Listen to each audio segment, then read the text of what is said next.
오늘 말씀은 하나님 나라 비유 중에 첫 번째 비유입니다. 사실 누가복음에는 하나님 나라 비유가 많이 나오지 않습니다. 그러나 마태복음과 마가복음에 보면 이 하나님 나라 비유들이 여러 가지가 쭉 연결되어 나옵니다. 시리즈로 나오죠. 그리고 그 중에 항상 맨 앞에 나오는 비유가 오늘 우리가 읽은 흔히 씨 뿌리는 자의 비유 또는 씨 뿌리는 비유라고 하는 오늘 본문입니다. 예수님께서는 의도적으로 이 비유를 맨 처음 말씀하셨고 실제로 이 비유가 다른 모든 비유의 기초가 된다는 것을 말씀하셨습니다. 여러분 핸드아웃 마가복음 4장에 보면 이르시되 너희가 이 비유를 알지 못할진대. 이 비유는 이제 오늘 읽은 이 비유예요. 씨 뿌리는 자의 비유. 이 비유를 알지 못할진대 어떻게 모든 비유를 알겠느냐. 말하자면 이 비유가 하나님 나라 비유의 첫 단추이고요.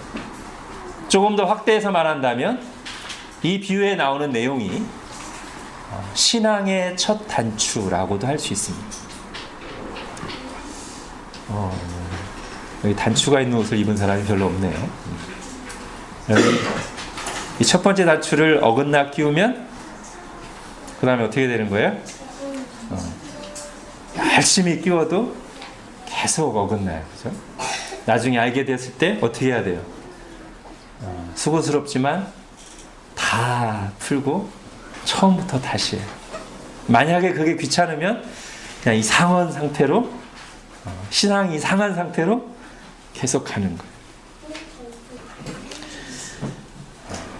오늘 말씀이 이제 첫 단추에 해당한단 말이에요. 이 부분이 엇나가면 이 부분이 분명히 바른 자리에 있지 않으면 그 뒤에 열심히 단추를 끼워도 어긋나듯이 열심히 신앙생활을 한다 할지라도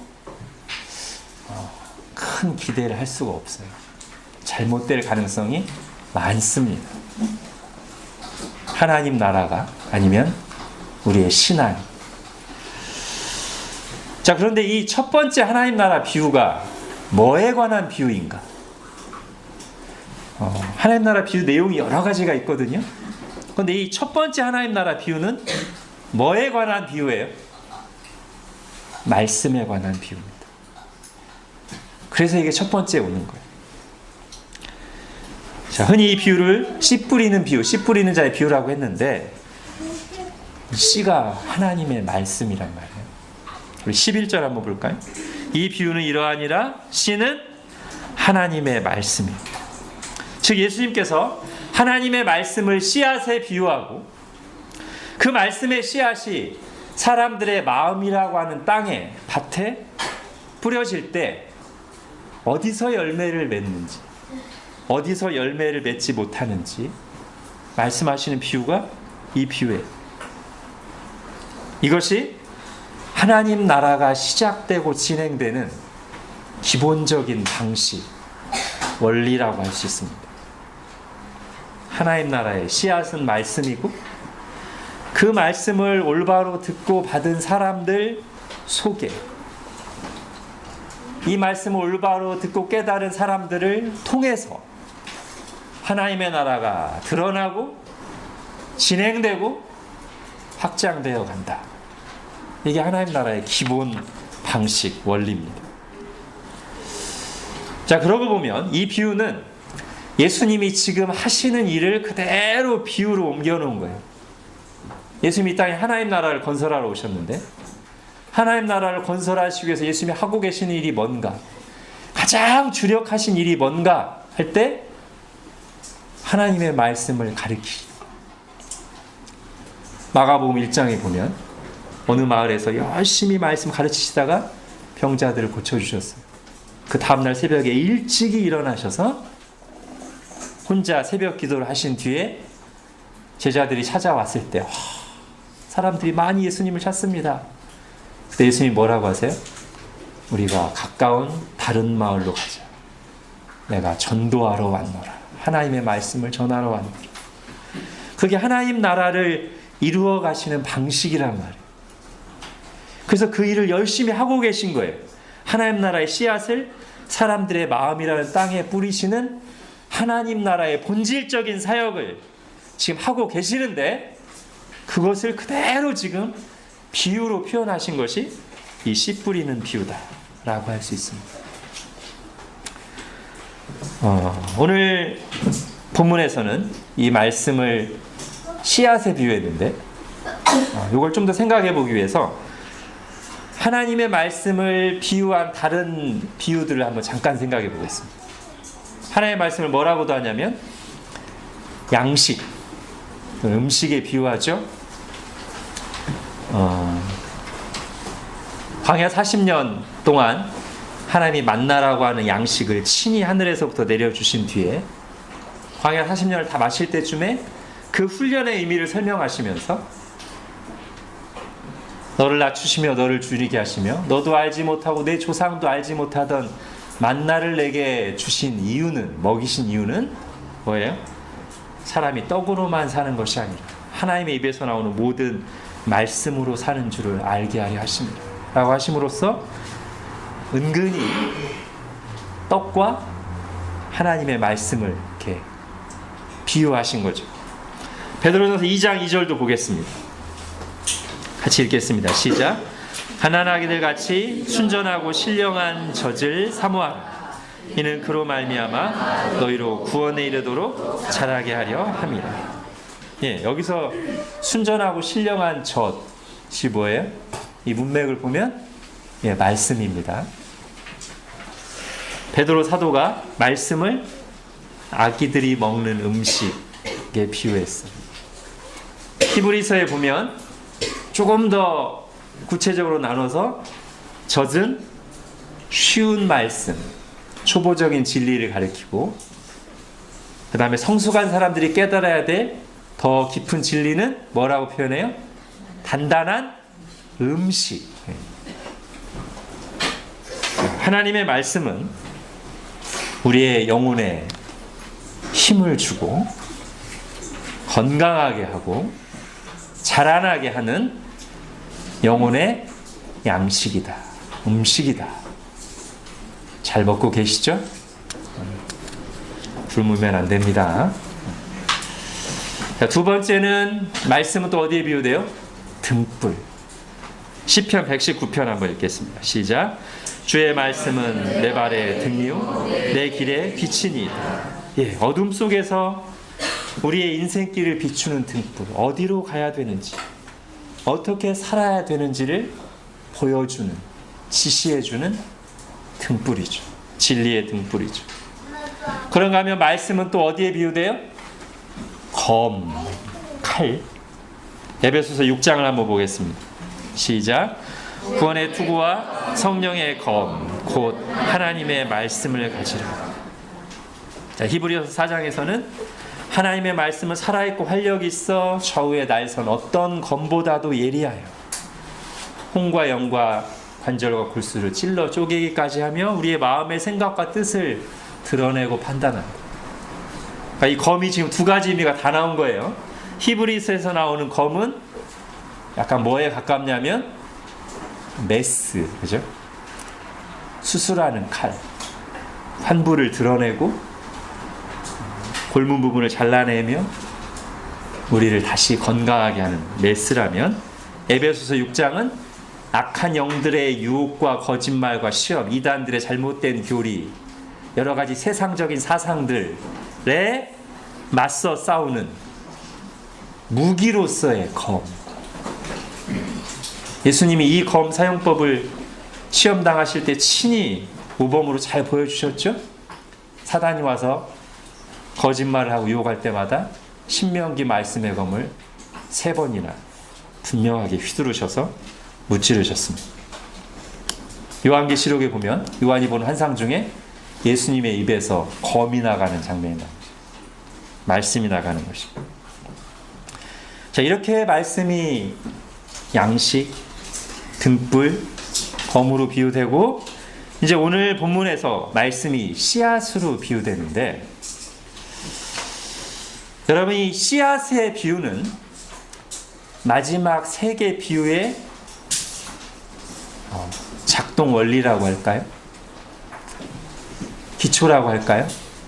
그렇게 연결되어 있는 것으로 보입니다. 무슨 뜻이냐면 이 씨앗이 잘 심기고 자랄 때에야 이 말씀이 양식으로서, 등불로서, 검으로서 제대로 효력을 발휘한다는 뜻이에요.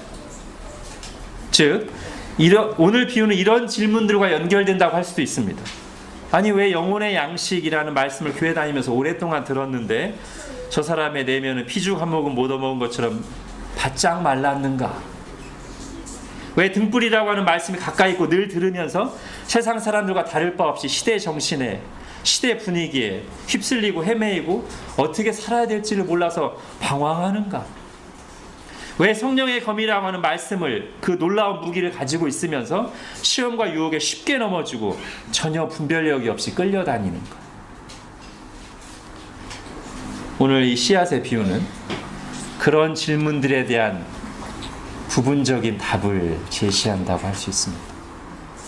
즉 이렇게 말씀하시는 거죠. 마치 농부가 똑같은 씨앗을, 아주 좋은 씨앗을 땅에 뿌렸는데 이게 다 효과가 있는 게 아니고 어떤 땅에서는 전혀 반응이 없이 씨만 그냥 땅에서 둥그러니 있다가 그대로 썩어 없어져. 어떤 곳에서는 잠깐 싹이 나오다가 햇볕이 내리치자 바싹 말라 죽었고, 다른 곳에서는 자라나긴 했는데 열매를 맺지 못하고 비실비실 그 상태 그대로 있고, 그런데 어떤 땅에서는 100배나 열매가 주렁주렁 맺히는 것과 같아요. 여러분, 오늘 이 비유가 중요한 이유는 이것이 예수님이 이 땅에 계시며 직접 가르치실 때만이 아니라 그 이후의 교회 역사 속에서 계속해서 반복되는 하나님 나라의 원리이기 때문입니다.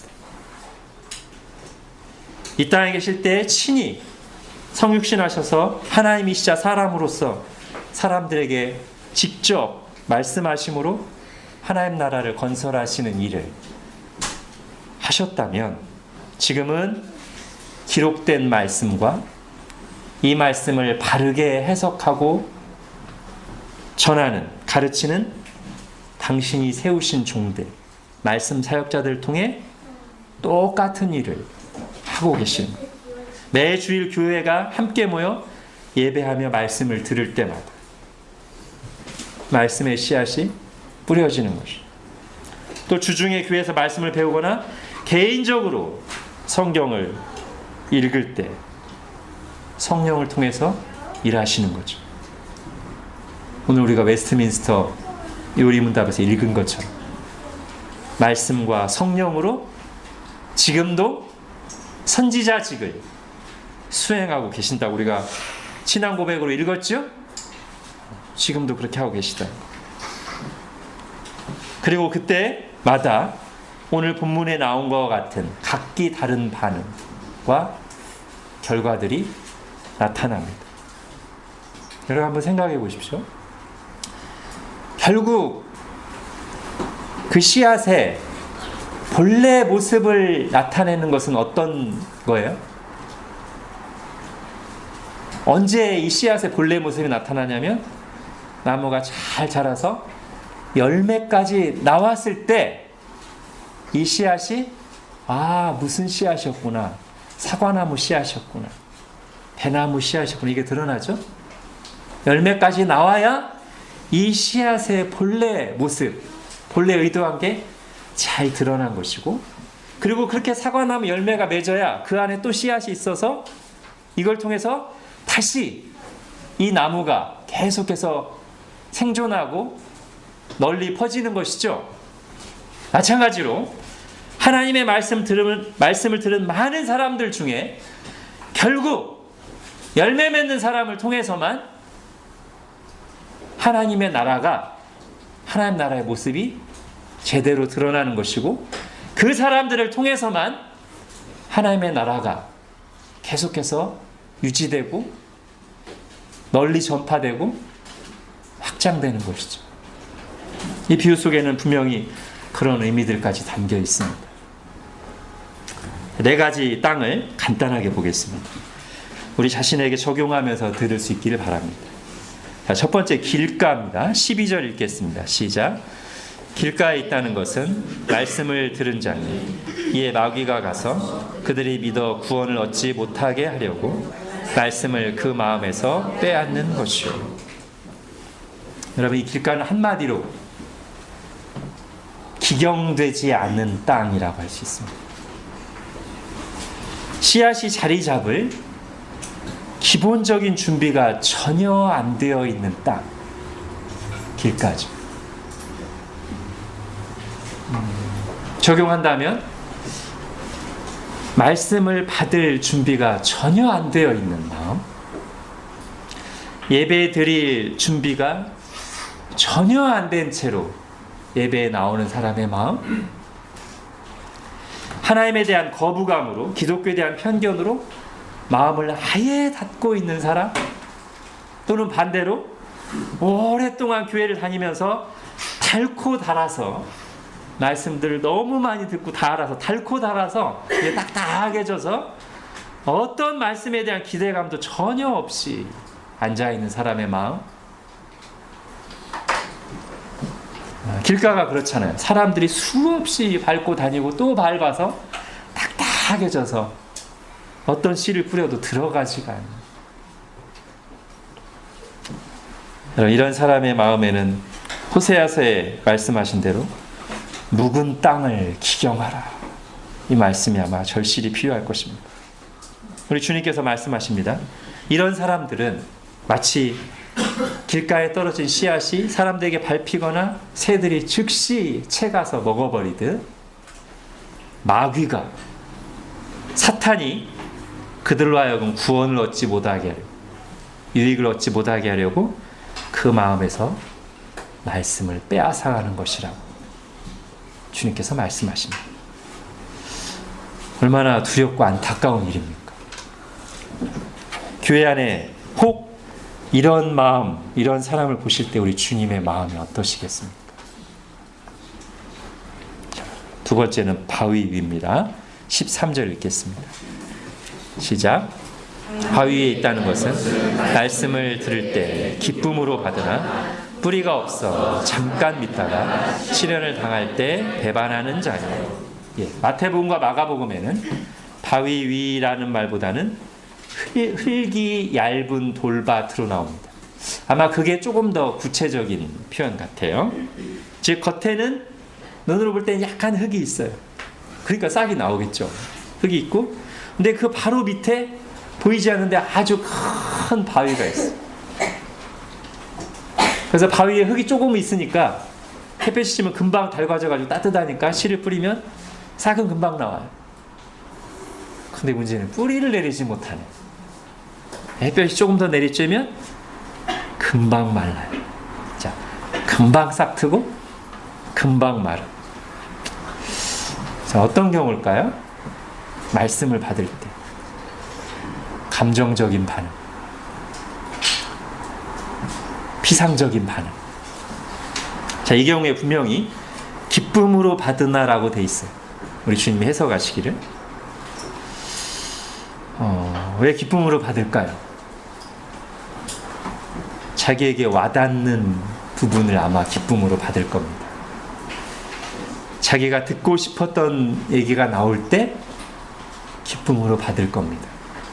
그러다가 자기와 부딪히는 말씀이나 또는 이 말씀 때문에 원하지 않은 어려운 상황이 오면 언제 기쁨으로 받았냐는 듯이 즉시 정반대의 모습을 보이죠. 저는 아마 이스라엘 군중들이 이 한 예가 될 수 있지 않을까 생각합니다. 여러분, 예수님이 십자가를 말씀하시기 전까지 바리새인들 빼고는 많은 사람들이 예수님의 말씀을 기쁨으로 받았습니다. 그런 표현이 실제로 복음서에 여러 번 나옵니다. 예수님이 예루살렘에 입성하실 때는 호산나, 자기 겉옷을 막 벗어서 자리를 깔면서까지 환호했습니다. 불과 일주일 뒤에 십자가에 못 박아라로 바뀌죠. 기쁨으로 받았는데 강한 거부감, 반대되는 행동으로 보여집니다. 왜 기쁨으로 받았을까요? 자기들에게 듣고 싶은 모습이 비추니까, 자기들이 원하는 것을 이룰 수 있다고 생각해서 기쁨으로 받았다가 왜 갑자기 돌변했어요? 예수님이 자기들이 생각한 거라고 전혀 다른 방식으로 하나님 나라를 이루시는 것을 보고 반감이 생겼어요. 자, 이 돌밭은 이렇게 표현할 수도 있겠습니다. 감동은 있으나, 감동은 받았으나 변화는 없는 사람. 여러분, 우리가 보통 이제 마음에 이렇게 큰 감동을 받으면 은혜 받았다고 하죠. 저는 그거를 부인할 생각이 전혀 없습니다. 감동 받는 거 우리가 부정적으로 볼 하등의 이유가 없어요. 그런데 감동 받는 것만 가지고는 정말로 은혜 받은 건지 아닌지 아직 몰라요. 이럴 경우에 딱 주님의 말씀 적용되죠. 열매로 알지니. 감동 받은 건 좋은 건데 그것만 가지고 진짜 은혜 받았는지 아직 모른다고. 열매로 아는데, 이 돌밭의 경우에는 열매가 없는 경우란 말이에요.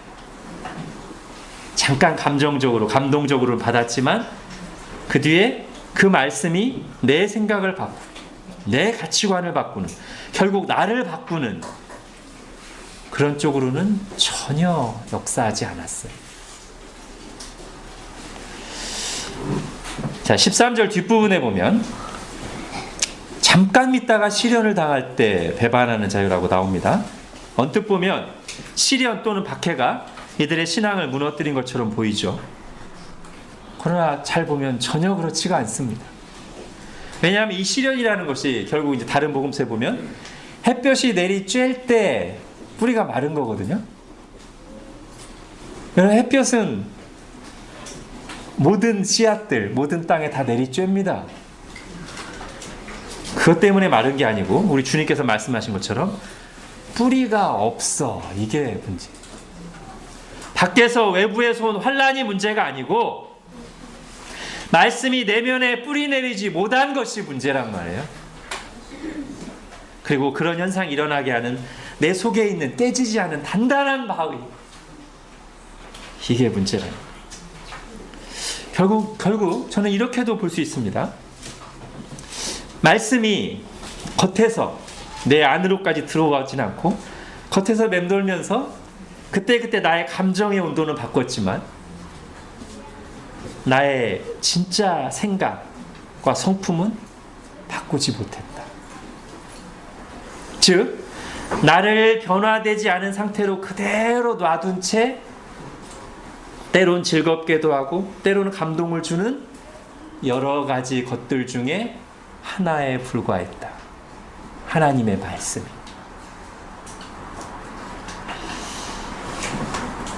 예수님은 이 비유를 하시면서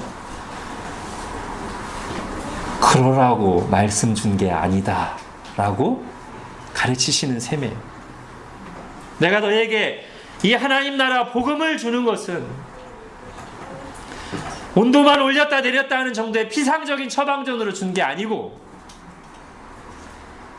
나는 바꾸지 않은 채 나에게 때로 즐겁게 하거나 위로와 감동을 주는 여러 가지 것들 중에 하나로서 준 게 아니고, 그것이 너의 중심으로 들어가서 너를 깨뜨리고 녹이고 변화시켜서 새로운 생명, 새로운 사람이 되게 하려고 준 것이다. 지금 그런 식으로 말씀을 받는 것은 말씀을 받는 게 아니다. 당연히 거기엔 열매가 없다. 여러분, 우리는 이렇게 기도해야 됩니다. 주님, 혹시 제 속에 하나님의 말씀을 가로막는 어떤 바위가 있다면 깨뜨려 주십시오. 제 힘으로 잘 안 됩니다.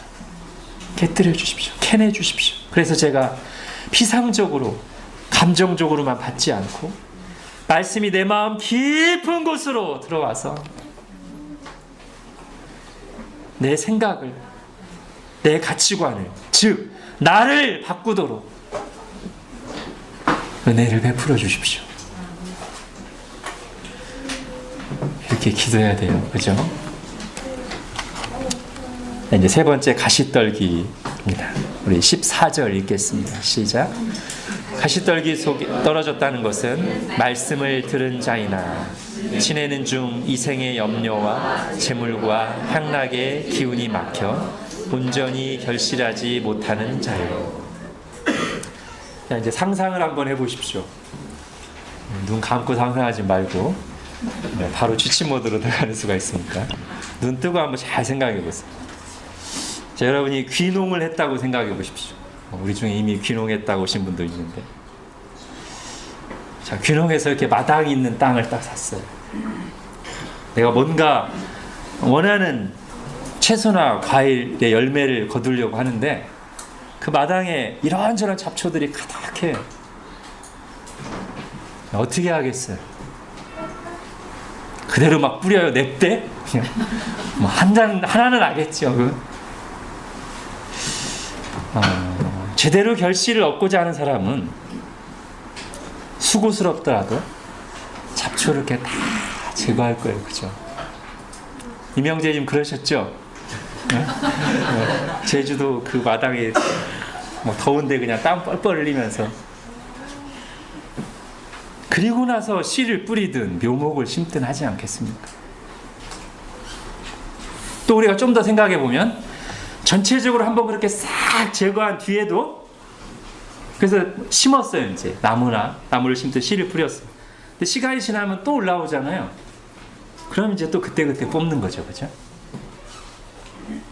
원하는 열매를 얻기 위해서는 그런 수고를 감당해야 됩니다. 당연한 것입니다. 근데 지금 주님이 보실 때 어떤 사람들은 마치 잡초를 그대로 놔둔 채 씨를 뿌린 어리석은 사람들 같다고 하시는 거예요. 하나님의 말씀이 뿌려지는 그들의 마음의 정원에 온갖 세상의 풀들, 탐욕의 가시떨기들이, 특히 양분을 쪽쪽 빨아먹는 해로운 잡초들이 그대로 방치되어 있다는 거예요.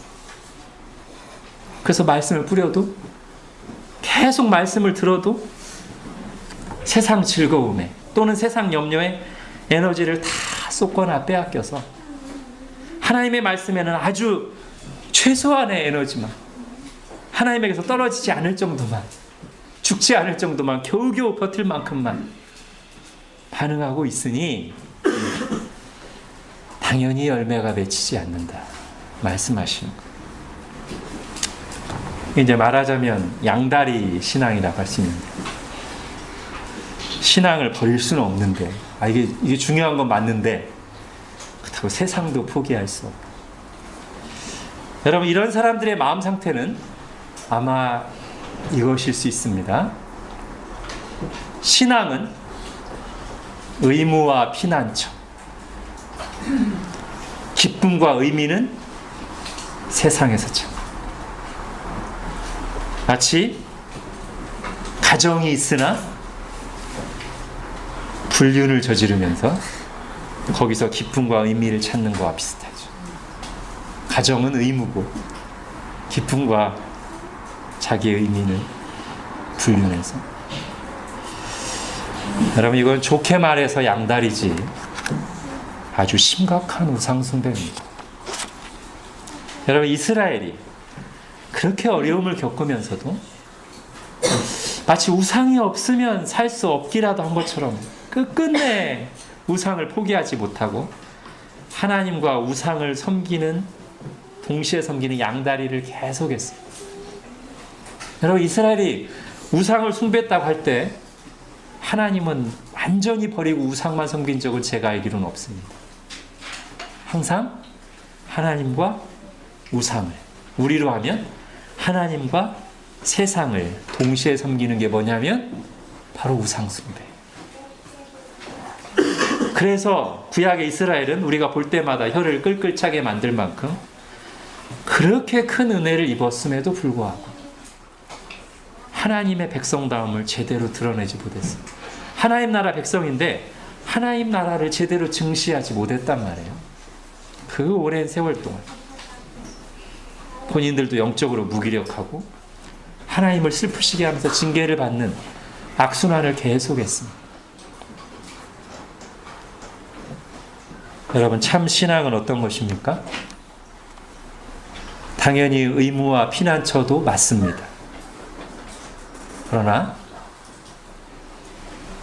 거기서 기쁨과 의미를 찾는 것까지 해야 진짜로 주님을 기쁘시게 하는 신앙생활이죠.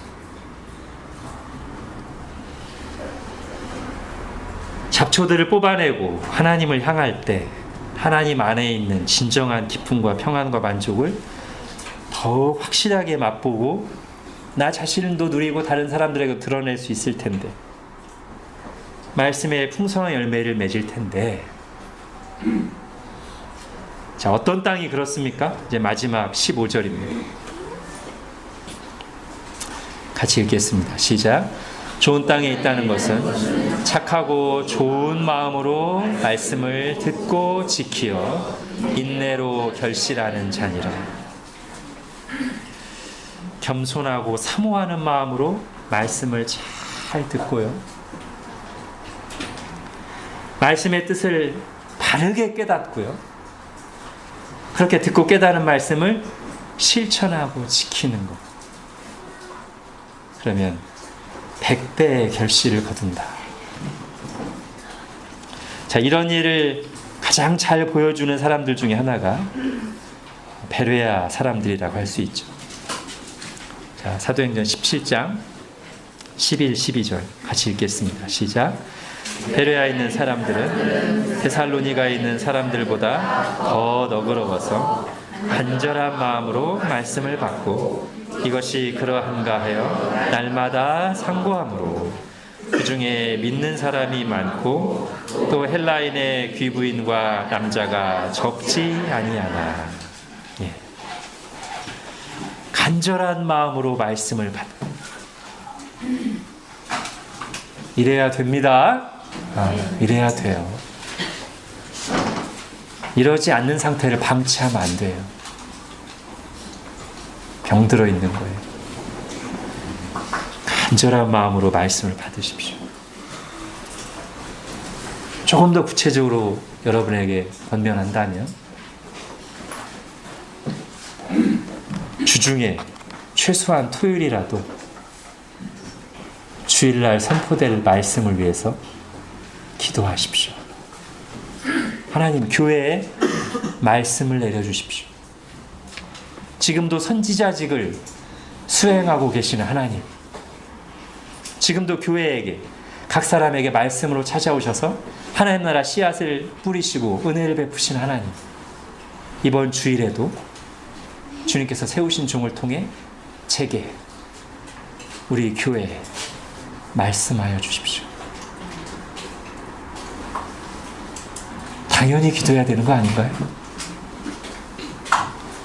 그렇게 기도하고 일찍 잠자리에 드십시오. 주님의 이름으로 간곡히 권면합니다. 토요일날 예배와 말씀을 위해 간절히 기도하고 일찍 잠자리에 드십시오. 주님의 뜻입니다. 이제 정리하겠습니다. 다시 한번 이 비유를 하신 이유를 생각해 보십시오. 지금 예수님이 하시는 일을 그대로 비유로 설명하신 겁니다. 예수님께서 어떻게 하나님 나라를 이루어 가시는지, 하나님 나라가 어떻게 이루어지고 확장되어 가는지를 그대로 비유로 말씀하신 겁니다. 땅에 뿌려진 씨앗이 잘 기경된 땅, 좋은 땅에 뿌려진다면 이 씨앗에는 천국의 생명과 내용이 들어있어서 때가 되면 비바람과 햇빛, 눈물과 땀을 거쳐 풍성한 열매를 맺는다. 땅에 뿌려진 씨앗이 오직 열매를 맺을 때 그 씨앗의 본 모습을 참으로 드러내고 그 열매를 통해서 다시 한번 씨앗이 퍼져나가듯이 말씀을 통해 구원받고 변화된 사람들을 통해 하나님의 나라의 모습이 비로소 드러나고 바로 그 사람들을 통해 하나님의 나라가 계속해서 이 땅에 드러나며 확장되어 나간다. 주님이 그 말씀을 하시는 것입니다. 기도하겠습니다. 하나님,